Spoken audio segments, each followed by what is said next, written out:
Hi, it's been a while. This year I went through all the games, the MMORPGs, that were going to come out next year. And most of them are pretty much the same things. A few of them make one good change, but mostly they're not exciting at all. This year I came across one that seemed to have pretty high potential. And normally I would never even find it because it has the word EverQuest in the title. And I didn't like EverQuest. Now they start off right away by saying EverQuestNext is the name of the game, is not like EverQuest, which confuses me as to why they call it EverQuest then. Just to confuse people, I suppose, and feed off their fans. But of all the games I've seen, this one has the high potential. And as we've seen with every other game that claims to have revolutionary MMORPG-ism, the potential is often not fulfilled. So that's why I'm here, is to poke holes into their potential and see how well they're doing. I'm not going to go over and describe the whole game because that would take forever. If you want to see that, I'll put links or something so you can go read up on it. But I'm going to go over their Holy Grails, as they call them, which is kind of a bad name because there was only one Holy Grail and it was this like magical sacred item instead of what they mean for Holy Grails, which I guess is a sacred thing, that goal that you're definitely trying to get in your game. So commandments would have been better, but whatever. I'm not going to go through semantics, though they should know them being developers. Moving on. To make this just quick. First one, destructibility, as they called it, which is a bad name for it, but that's what they were originally going for, is that they can destroy anything in the game. Which I never cared about, but thing is, what they did to do that is they made it into, basically the entire world is made of Legos, little blocks that you can't tell are blocks because they're so small, and because of that they can destroy any part of the world that they want, which is fun. In combat, you can, things actually knock down and you see damage, and that'd be really cool to see in an action game. So, but to make combat more action-oriented, I'm fully happy with that. And it adds potential for combat that you could, I don't know, knock down a tree and have it kill somebody. I don't know if they'll go that far, but that'd be cool. Maybe like a giant boulder or something, I don't know. Or Star Wars, where you throw things with your mind. I'm not sure where they're going with that, but the potential is there. Now, what I want, because no one's ever made this before, not to this degree anyway, with this system now they can go even further into the world actually changing, physically changing all the time, because it's just blocks. You can very easily manipulate that and put in programs to add things, and you could do little things like erosion, vegetation. Places that aren't visited often would be like overgrown forests and such. Or you could put other cool things in where places that are traveled a lot, there could be roads appear, or places that aren't traveled a lot, the roads could disappear and degrade, and that could just be automatically programmed in. They wouldn't have to update that themselves, and the world would actually seem like it changed. You could put seasons in even. It would just automatically happen. The trees would change, and the weather make for some interesting rain. I always loved the rain. A few games really put in rain that it felt like it was raining. But anyway, but you could also do the big things that I've been hyping for years and years, like natural disasters, really changing the face of the world, so that when the people came back later, it's like, what happened here, you know?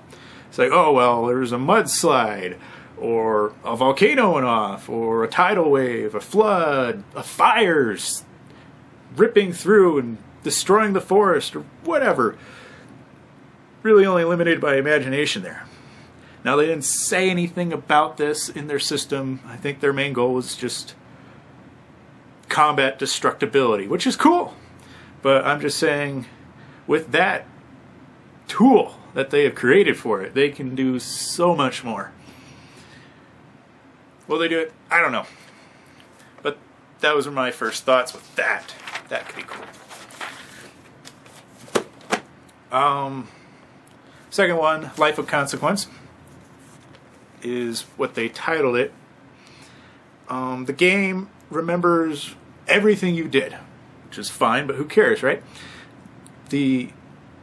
What they put in for that to matter, what they call it was emergent AI, which is, they didn't really describe why they called it that. But based on what you did, the game, the NPCs, supposedly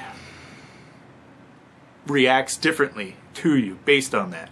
The NPC may like you more or not like you more. The game may realize that you like crafting a lot more, so it'll put in more opportunities for you to go get whatever you need to craft.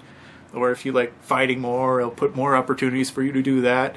It's actually a good idea for it to kind of adapt based on which player it's dealing with, and it's not really something I anticipated to that level, really. I mean, sure, for some way for players to choose sides. Almost every game, it's you versus the other monsters, and either you guys win or you don't. Usually they win, and your choices are either to help or to go somewhere else.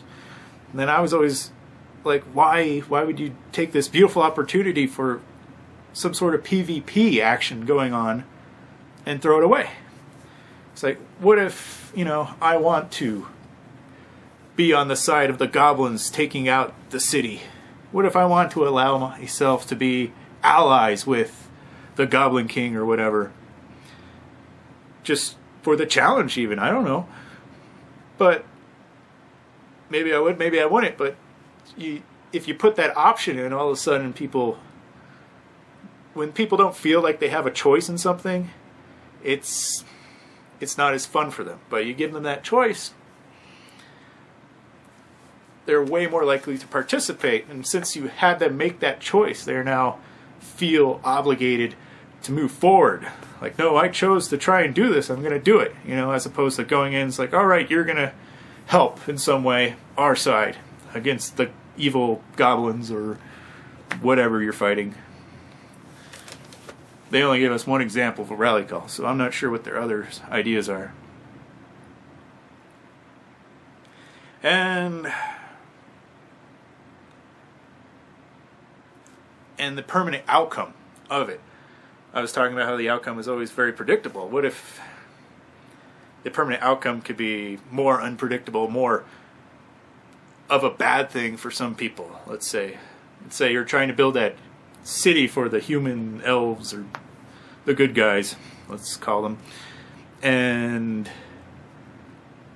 you managed to build it, but when they came in, instead of destroying it, they just took it over. And now all of a sudden in the world there's this goblin city, and now hordes of goblins are growing all over the place out of this city.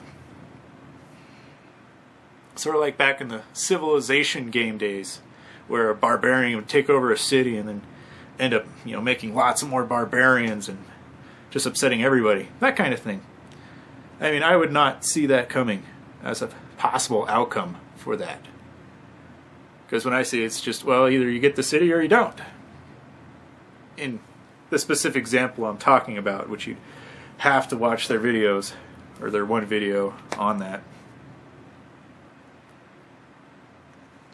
Just an example. I just don't want the same old, same old. Which brings us to the final